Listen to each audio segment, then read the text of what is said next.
John is Professor Jon McCormack, who's an artist, very internationally well-known artist, computer scientist, and he's the director of what's called Sensilab at Monash University in Melbourne, which he will talk about and sort of developed. What, how many years ago now? 2015. Yeah. It's a fantastic project. I'll let John talk a little bit about that. So this drawing that you can see behind us here was created by robots that John has developed over the last 8 years with his team at Sensilab for drawing robots. And we're going to demonstrate them a little bit later after I talked about them, so you can kind of see exactly how they work and how this was kind of created.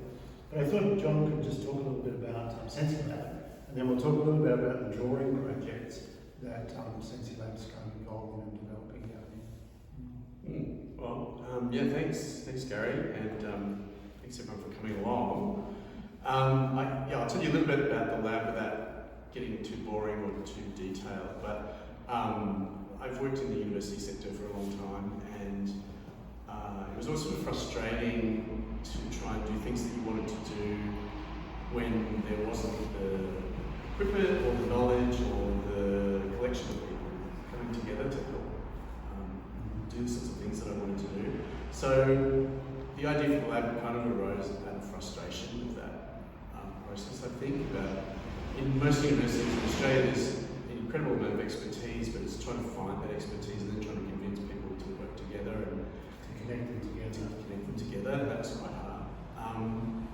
And when I started, I started working in computer science, which is a very academic, cerebral kind of discipline, and everyone had an office with the door closed. There was a big long corridor, and at set times, like at lunchtime, people would come out for half an hour, and there'd be a tiny bit of a chat, and then you go back into your office for the rest of the day. So there's very little human communication because everyone was just sitting on their computer doing this very cerebral kind of work. So I just put forward a proposal. I said, look, I really want to change that dynamic, that social dynamic, but it should be built around making and building things rather than just sitting in front of a screen all day. And I was just very lucky, I think, that I convinced the right people to do it. And so we set up a temporary lab, and we were at the sort of, I guess, the cutting edge of the maker movement when that, it had been going for a long time in the US, but it didn't really exist so much in Australia. We started this prior to 2015. And we got the first MakerBot 3D printer and a couple of other things. And slowly and organically, we kind of worked out what was useful to do the things that we wanted to do and how to actually use those interesting pieces of technology in a creative way. And then in 2017, there was a big injection of funds for a building, and there was the chance to actually build a lab from scratch. So the current building that we're in the lab, I spent about 2 years designing with a colleague, Roland Sticks, who's an architect, and together we basically designed the lab that we're in now. So what are the elements of the lab? It's an open plan, so we have there's about 20 people who work there. It's an open plan space, but there are private areas if you want to focus or concentrate. There's a series of studios, so sound, studio devoted to sound, studio devoted to vision, motion capture, which is basically putting sensors on your body and being able to capture movement of your body. There's a big electronics studio, a maker space, 3D printing area.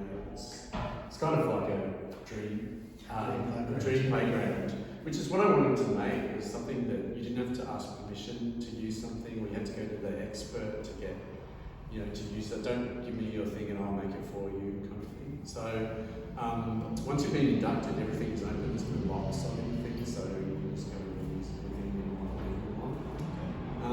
And we have a great collection of postgraduates, PhD students, researchers, musicians.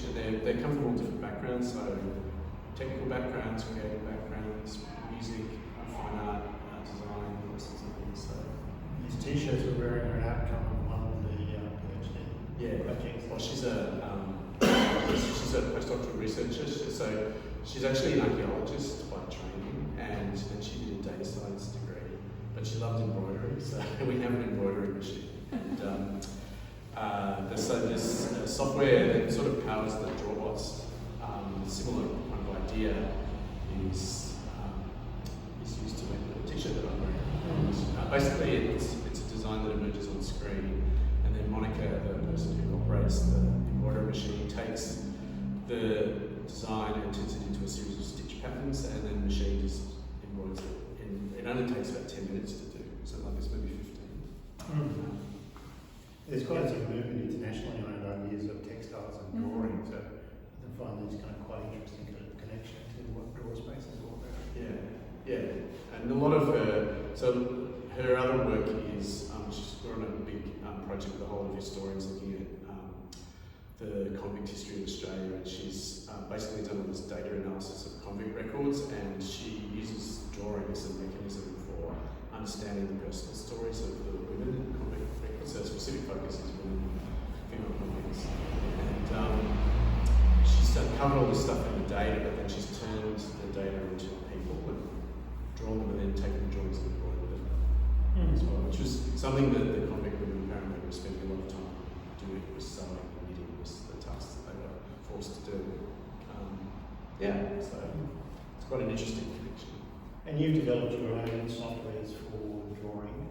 Yep. Making different kinds of drawings. So you've got the Axie Draw project, you've got your noise drawing project, you've got your drawbots project. Yeah, a lot of drawing. Yeah, that's all. Yeah. Have you got your laptop? I do, it's in the room. Do you want to get it? Okay. Keep talking. Keep talking, yes. I mean, I should say that, John had I met John in the 1980s, in about 1985, and I was working at the Australian Film Commission and funding experimental filmmaking. And John came along with a project to develop some very early computer animation.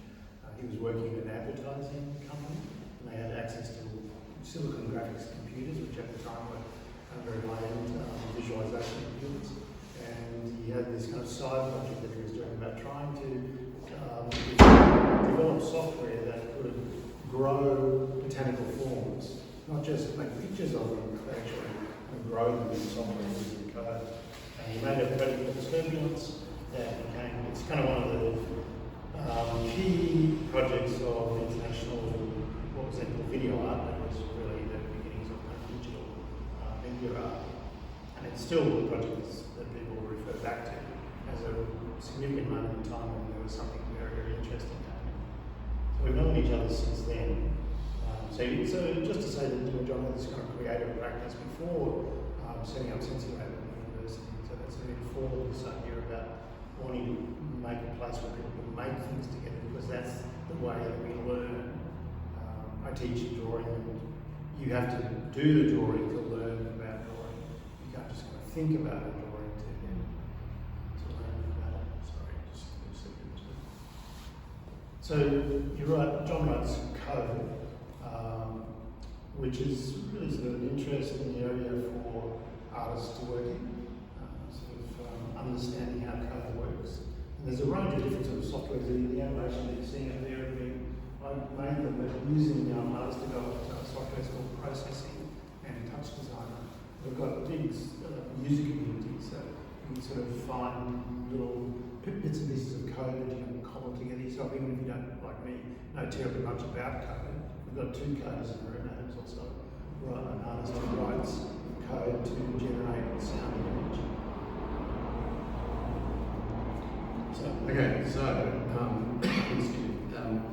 It's going to be hard to show you while I operate it, but this is software.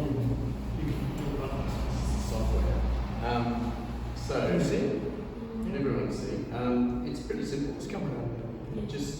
There's just all these little sliders that you can do that will change the appearance of things, and you can control things like the density and the number.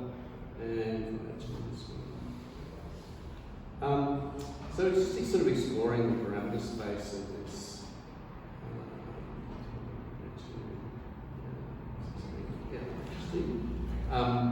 But what's really surprising is the variety of shapes and textures and things that you can get. So what's the basic sort of unit or element that you're working with? It's just this thing called noise, which is famous. It's a famous thing discovered by this guy called Ken Perlin, he won an Academy Award for discovering it, because it's basically the basis of every special effect that's used in Hollywood films. It's just very simple. It's just in one dimension. It's just like you can imagine something moving like a sine wave, which is just a periodic wave. Imagine that that's slightly distorted, so the frequency is just slightly changing and the amplitude is slightly changing. So it's still smooth and continuous, but you can alter the kind of the variation that a wave has, and by summing together octaves of noise. So just like on a piano keyboard, you play middle C and then C5 and C6 and C7. The octave is double the frequency. By summing the frequencies and halving the amplitude, you actually start to get these patterns that look like mountain ranges or clouds or all sorts of anything organic and natural. So I guess the irony was that up until that time, everything that was done on a computer was very precise and mathematical. And you had that sort of universe, and then you had the world, which was chaotic and random and dirty and messy. And, but it still had some kind of order to it. It wasn't just noise in the sense of it just being completely random. And so it's sort of, in a way, it's a sort of genius thing because it's such a simple method, but it's responsible for like I said, every computer-generated thing that looks organic or natural uses this algorithm to invent it. That's why you've got the Academy Award in the late 90s, I think, or early 2000s.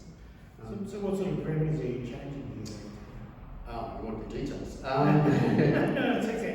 So there's just, I forget what these do. These don't have you don't know what they are. I do, I roughly do. They're labelled, but yeah, I do know. Yeah, they. Yeah.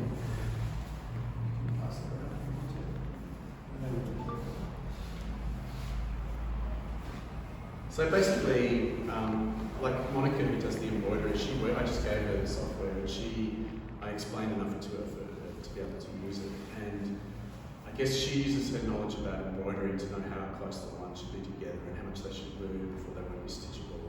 And so this was made with that? Yeah. Yeah, okay. Yeah.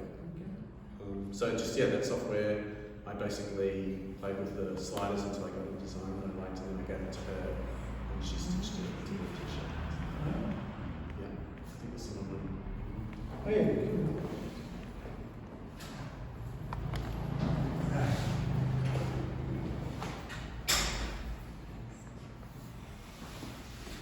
But I think that the thing that's sort of interesting for me about it is there's that nice balance between order and disorder. That it's like at the moment it's drawing spirals, but it doesn't have to draw spirals.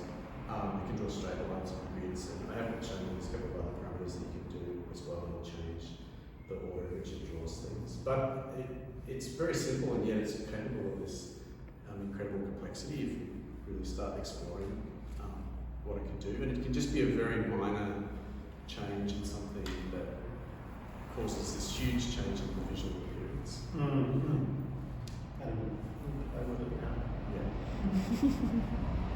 So what are you doing with this? You're sort of making print works for us? It was really just a bit of a recreational thing that it started, I think. But we have a machine called an axi draw. We have this machine called an axi draw, which basically can take a pattern and can turn it into a line drawing. So it's basically just a plotter.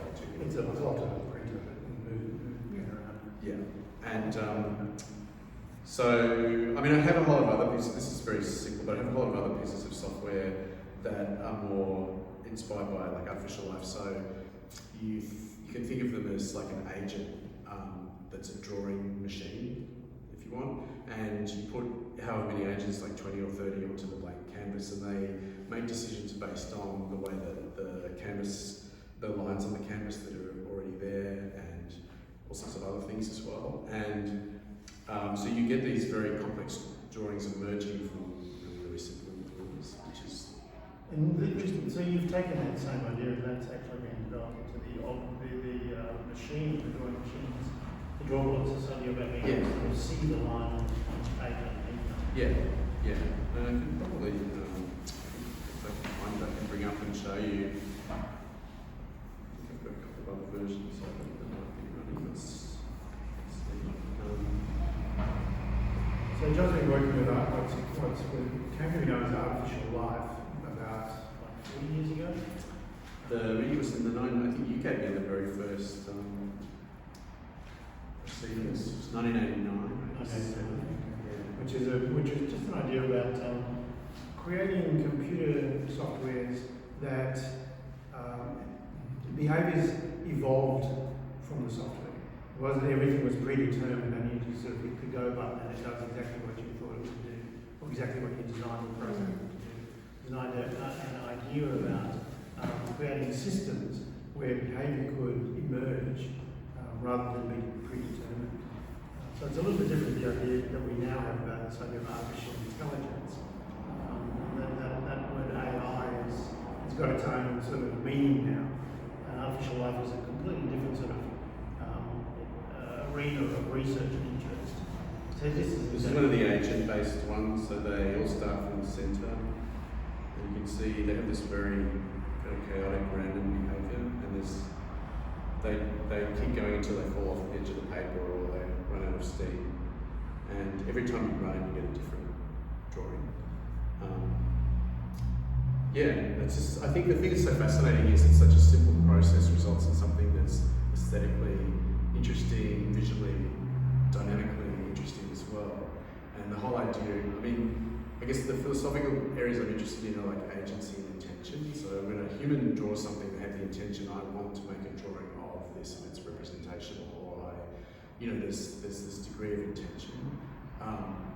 And so what does that mean if you have something that's simulated that doesn't have any intention except to draw and respond, and yet still is able to do something that we can interpret in an aesthetic sense, or in a sense of it has agency or it has purpose or direction. Like it's not just random noise, it seems like it's doing something where it knows what it's doing in a sense. It's that life-likeness. Yes. That you can kind of respond to. In the drawings behind me, there's quite a few different automata, ideas about automata, which are machines that do things, and some of them are about kind of drawing. People were really fascinated by these automata that could apparently had life within them, but they were very obviously a machine or a robot. Is there some like randomization here, or is it just deterministic, but that depends on like where you start? Depends on where you start. So each agent has a small set of behaviours. Like if your neighbour is too close to you, move away from it. If your neighbour is a long way away, move towards it. Something as simple as that. If you've got 30 or 40 or 100,000 agents together and they've got that little set of rules, and you just let them all apply those rules or live those rules, then all these behavioural patterns will appear. And so you can have parameters like an idea of life or death, on or off. So under certain conditions you will turn on, under certain conditions you will turn off. And so you can get this linking type of patterns or connected patterns that will keep recursively reiterating themselves and appear to be moving through space. There was a man called Jon McCormack who wrote, it wasn't actually writings, it was originally done with plates on a table or something.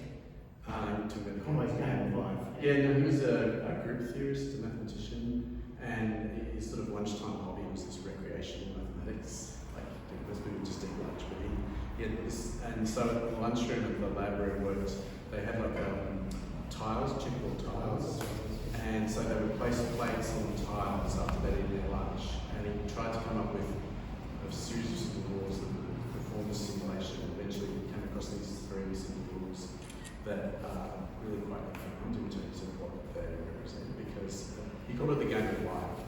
And when you look at it on the screen, you can Google it. There's simulators. It's just all these sort of patterns that tend to flicker and change. But one of the things that's interesting is that there's some structures that basically grow and form into stable structures.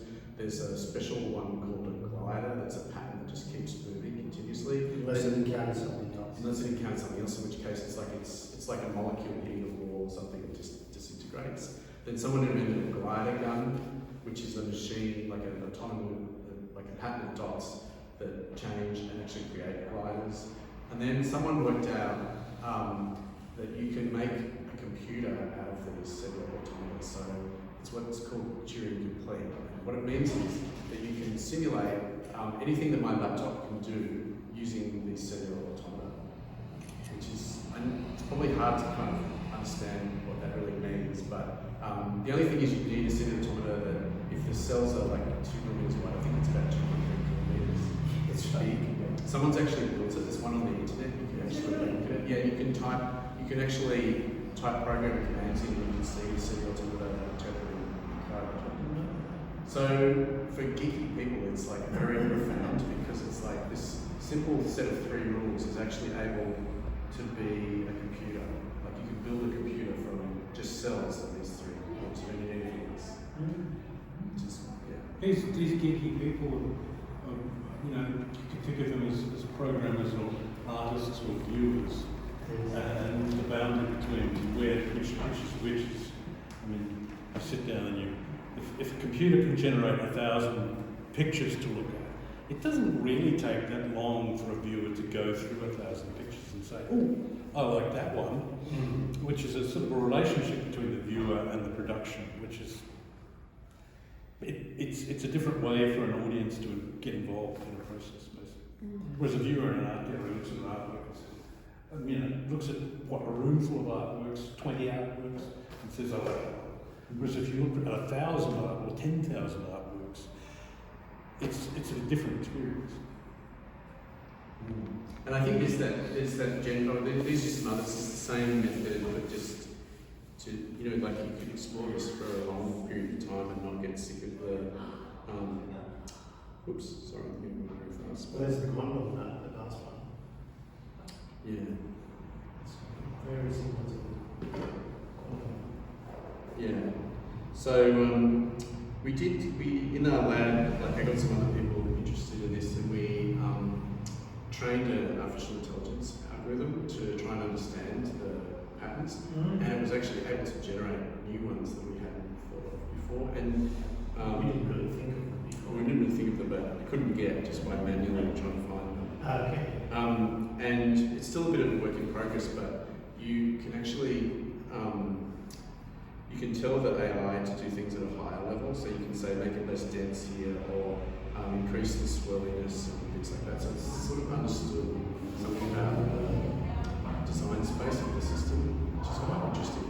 Yeah, it's still not perfect, but I guess that's one of the big challenges with the machine learning technologies. It learns something, but then if you want to recreate something new, you have very little control over like this prompt-based things and stuff, but they're not really that useful for getting enough specific control over something. So but they will. Drawbot. Yeah. Do you want me to explain about the drawbots? Yeah. So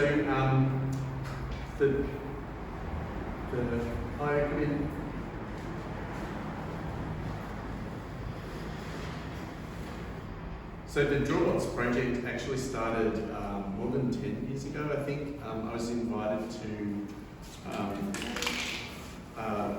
Buenos Aires in Argentina and to do an exhibition there. And I decided that because I was interested in drawing and not wanting to focus on the screen, I decided to make something that would be physically embodied in space. And so I just got an off-the-shelf like educational robot that's very similar size to these, but it was very different.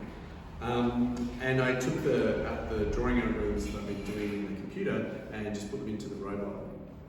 Said, well, let's see what happens. And so we built a drawing arena similar to this one, a little bit bigger, and it ran for 2 weeks with this robot drawing. And it was really surprising how people love the sort of performative nature of it too, but also the drawings, I think were interesting because they had, again, this sort of intention, like they had structure and some sort of aesthetic, and yet it wasn't a human intention or human aesthetic. So anyway, that was really successful, and I did quite a few other shows internationally, but I got sick of using the off-the-shelf robots because they broke down all the time. You had to retrofit the pen on the front. So fortunately we have a really good engineer in our lab, and I said, I had a show in Moscow and they wanted 12 of them drawing simultaneously. So I said, I don't want to buy 12 off-the-shelf robots, let's build our own. So this was about 6-7 years ago. And so we built 12 prototype robots and they went to Moscow and they drew, they had an arena which is probably about as big as, like a paper is almost as big as this gallery space. And they drew for a month. Every day they drew a picture, they put pictures up on the wall. Anyway, that was great, and so I thought, oh, well, we can just use these. And then a couple of people started saying, oh, can we buy them, or I'd like to use them, or can I play with them? So the next step was to At that design. stage, they needed a fair bit. Sorry, They needed a fair bit of handling. I mean, you had to have someone there with them. Yeah, they broke down. Like anything mechanical is hard. Like it's very difficult to get something to draw for weeks and weeks on end without it wearing out. So this is the current version. So this is actually, even though it looks very simple, it's the result of many years of design work, and not just mine, working with a whole team of people. About 8 years. Yeah, about 8 years. I mean, we haven't done it all. Haven't been working just on this project, but it's been a real. It's been really great to see it go from something very crude and unreliable to now something that we think is actually, like it's, as Gary's used it quite a lot, and we've had several other people who use them. They'll run for weeks without breaking down like that. We've managed to get the battery life really long so that you can set them up in the morning and they'll run all day without running power. And I guess the thing to talk about with them really is the idea that they can communicate with each other and they can sort of understand, in a sense, their environment. Yes, so they have, I can quickly explain how they work. So there's a series of sensors at the front here that can just detect if a line has been drawn or not. So if the robot is drawing on paper and there's a line drawn, this sensor or one of these sensors will tell the little computer inside, yeah, there's a line underneath the direction that you're facing. So you can get the robot to turn or to follow the line or to avoid the line, anything you can imagine or come up with. There's also a little single pixel camera here that just measures the colour of the line directly in front of the pen. So the robot can read the colour of whatever's drawn underneath it. What else? Oh yeah, there's a microphone, this little gold thing is a microphone, and there's a little speaker. It's very small. I just remember this one was. No, the speaker's missing on yours. Okay. Well, on the latest version there's a little speaker, so they can communicate using sound as well, and they can hear each other through the microphone. And basically that's all the sensors that they have built in. But we've also designed it for education as well. So you can see this little panel here is for expansion. So you can put like a computer like a Raspberry Pi or any sort of machine learning single board computer on here. So it can go from something that primary school kids can use up to like university level. There's also Wi-Fi and Bluetooth in the microcontroller, so you can operate it with your phone if you want to. So it's quite versatile, and we're selling it as a kit. So if you buy the kit, you get the circuit board, the motors, and the wheels, and it takes about 10 minutes to assemble. And no soldering is necessary. Yeah, and so it's really just a platform for people to explore drawing and robotics, I guess, and programming, or this sort of idea of procedural drawing or generative drawing. It's relatively low cost and accessible. So it's gone from an art project to a semi-commercial project, I guess. Oh, yeah, for the education market. Yes. Yeah. Yes. STEAM market. Yeah. Shall we? Let's. This is the interesting bit. So the thing that I forgot to bring from my studio was the sharpened pens that fit perfectly into these. So we went out last night with pens and found these beautiful Japanese pens. So we're all going to discover together what these things can do. So maybe it's worth explaining too that each of the robots has a different behaviour. Yeah, so we're going to set them off one at a time Yeah. and find out what they do, because we don't really know either, do we? No, unfortunately, no. But it's the thing that gives the drawings the complexity is not just the robot behaviour, but it's the interaction between the robot, the environment, and the other robots as well. So this bit that was falling out before is a little pen holder. And the reason that it's loose is so that it can be pushed up and down to make the pen have contact with the paper or not have contact with the paper. And again, that's something that can be responding to signal, if you like, from the environment or from another drawbot. Any questions while So where does the behaviour reside? It's so you write a little program on your computer and then you upload it into the robot, so you just plug it in, and then once the program's in the robot, it remembers it forever. And you can change it, but you don't need to keep connecting to the computer. And then when you turn it on, it just automatically runs the program. And what are the parameters of the behaviour? What are you programming? Well, so you're limited by what you can sense in the world and what you can what actions you can perform. So the sensors are these three little things here are distance sensors. So if I move my hand closer and closer, the sensor will tell the computer there's something. It doesn't know that it's a hand. It could be a wall, another robot, or anything, but it knows how far away it is. So of course, if something's getting very close, it should. Oh, stop. Yeah, it should avoid. demonstrate that? Yeah. So just different parameters of the sensor. Yeah, and so shall I? Whether it works apart or not, I'm not sure. See what happens. There we go. And it's got coloured lights underneath, and the lights change depending on what it's thinking or doing. So it's detecting the wall from the space. So is that what you've been using for darkness? Yeah. Yeah. So the idea with this little piece here that comes out is that you, because we wanted to do anything that could accommodate all sorts of different pens. And of course, different pens have different diameters. Yeah, probably we need to If you've got the yeah. arena and corners, it wouldn't have this behaviour, but actually generates quite interesting drawing from having that average behaviour. Yeah. So we can make different sizes of these to accommodate those kind of pens. It's the reason why it's a separate part, so that you're not just limited to sharpness.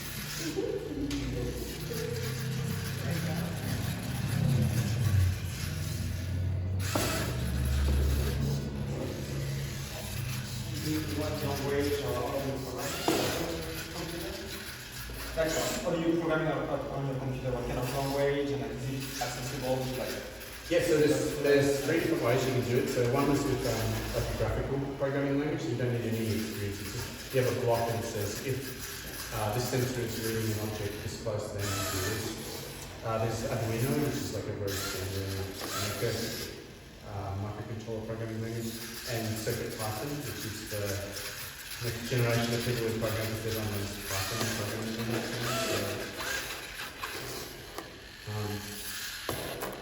Yeah. I'm kind of interested in the performative nature of the robots. We tend to sort of see them as having not necessarily human, but certainly animal-like behaviour. And John talks about them as being like insects. And you can't help but sort of get the feeling that it really doesn't want to be here. Trying to get out. You want to free of that. Yeah, we lost a few in the lab because we let them free and we couldn't find them. They just don't know where they are. Probably.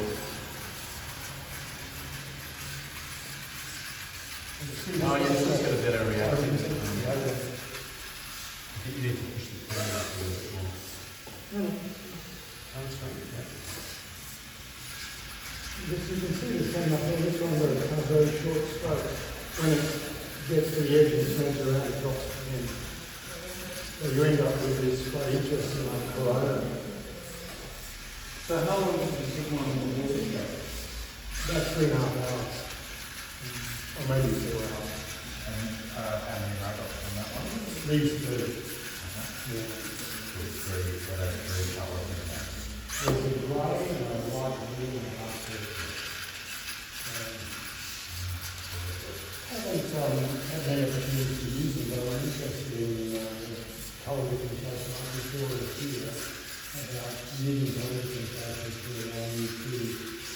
and unfettered field, when you look at those lines, you want to see it move straight away.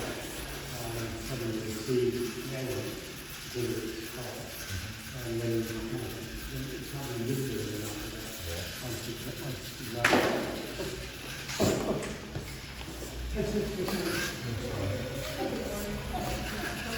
So these say samples from the three species if you wanted.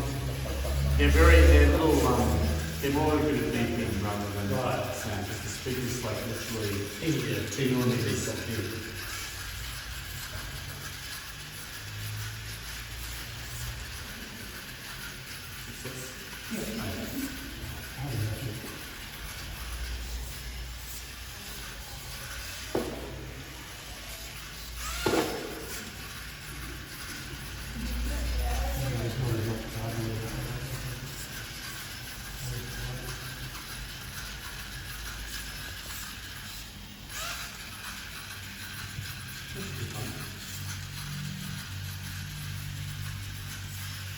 You should notice how they're avoiding each other. Yeah, this one I think is the greatest sense of avoidance. Yeah, usually.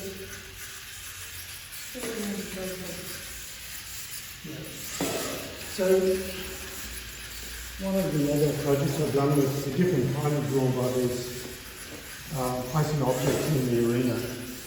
And I call it Zen Garden drawbot, where you place the object in there and they avoid the objects, and the robots draw for many hours. And at the end, you sort of remove the stones from the arena. We have these absences where that heavy volume used to be.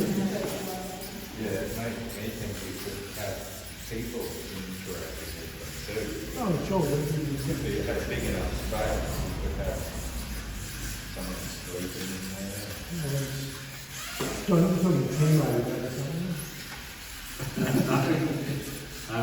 We've done some bigger, like the larger ones. The one in Moscow I did was really huge, but it had 12 robots drawing simultaneously.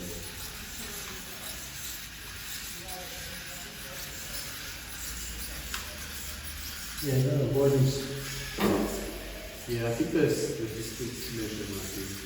I mean, the thing is, if you don't like the behavior, you can just reprogram and get them to start. That's half the pleasure of actually using them. I think is understanding how just a small change in the behavior can result in very different drawings.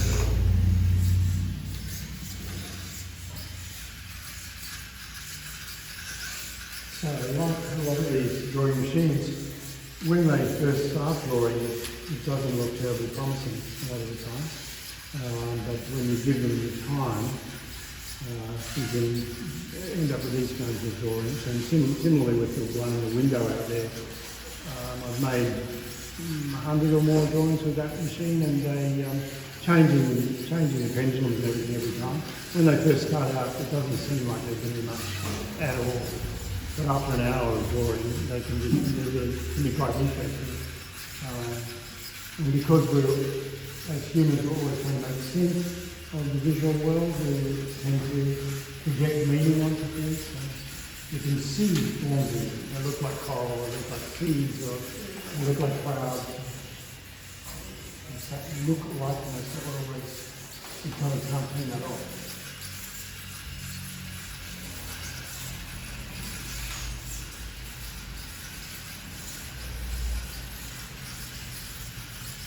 Yeah, they just do that, right?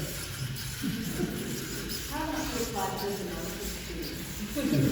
the ones that shoot and the ones that, a bit more Yeah, exactly, yeah.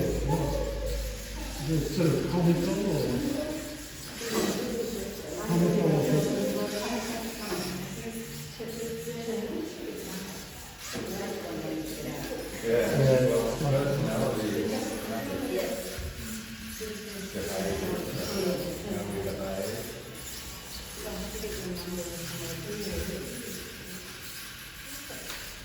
The big one is blue, it goes yellow when it's detecting an obstacle. It draws for a very short period after detecting. this one's got the turn down multiple times and cover the brush. And you see that you can see those lines that go all the way across back and forth.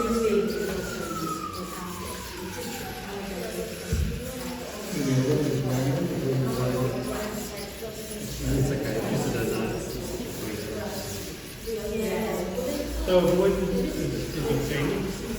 What about pursuing? Is there a way they can chase each other? If they left a line, they could follow. But the problem is that if they're drawing all the time, they start following the lines. It gets confusing with all of them.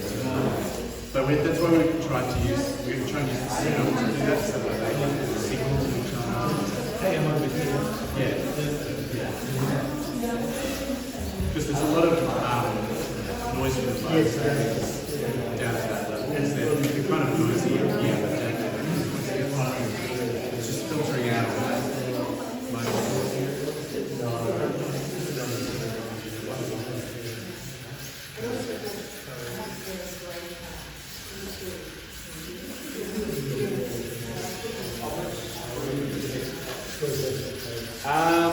We're looking at trying to get time so probably we'd like to think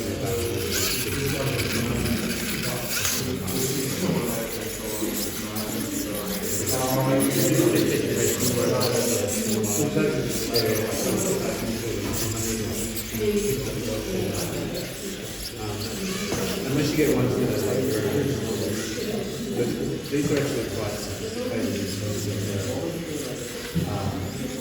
longevity, like they'll run for a long time. So the motors that wear out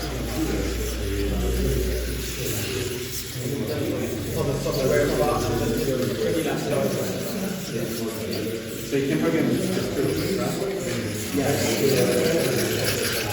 So the web browser will let you offline or you can so we're setting up a website with a more of like educational videos and that programming that you can get.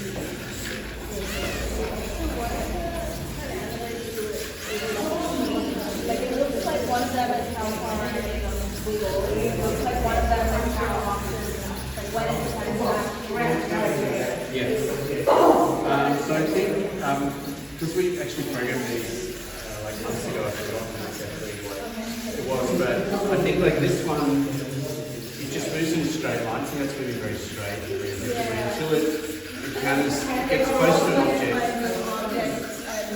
Yeah, so you can see it changes colour when it's detecting something. If I put my hand there, it moves. But it just moves in a straight line. And I think when it detects an obstacle, it just puts the pin down for a period of time. So basically, this orange is a record of the encounters either with the walls or with other robots, which is why you get a lot of the lines appearing around the edge. These two, I think, are basically like meandering, so they're just trying to turn each in different directions so they don't draw straight lines all the way. They're avoiding drawing straight lines. And they're much less conservative about obstacles, so they bump into things, and, but also they draw a lot more often too, so that's why you're getting all these kind of wiggly lines. So you can imagine if you click some of the behaviors like the one with the orange and rather than only drawing after you've encountered an obstacle, draw until you encounter an obstacle and stop drawing.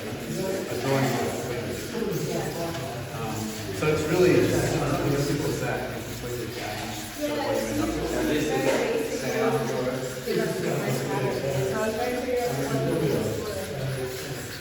Yeah, I mean a lot of it's just the sort of randomness when they encounter each other, where you started from.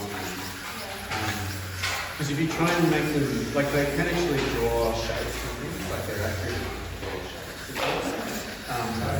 But as soon as you start trying to do really complex shapes over a long period of time, they just close up registration. Like even though there's a sensor on the wheel to tell you how many times the wheel is turning, but if it slips a little bit on the paper, it doesn't necessarily mean because it's turning a certain number of times that it actually moves. So, yeah, there's all these sort of beautiful things about design, error, randomness, helps to sort of figure out rather than being like computer fodder.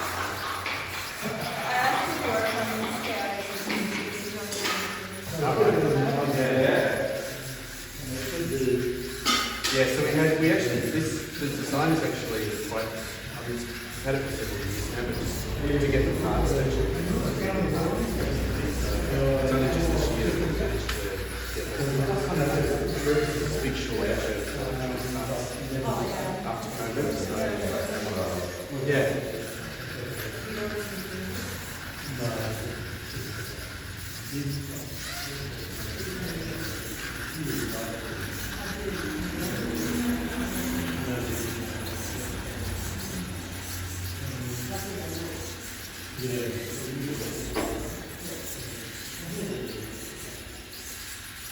You can see the straight line one is quite straight.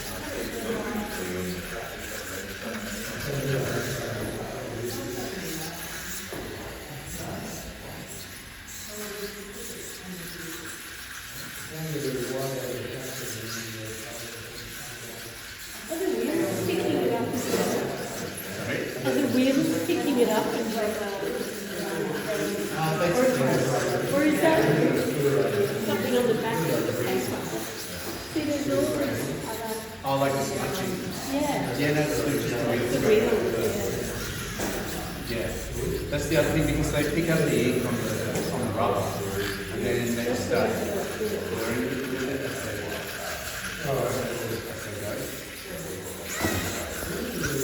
So how fast do you want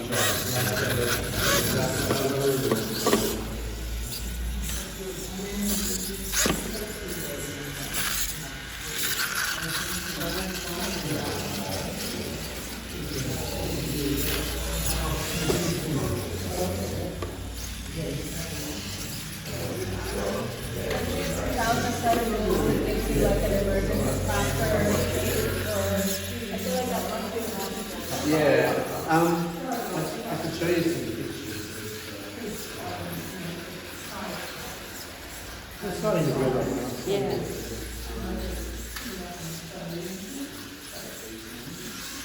And of course, the great thing is once you remove all of the maintenance and the object, you do that.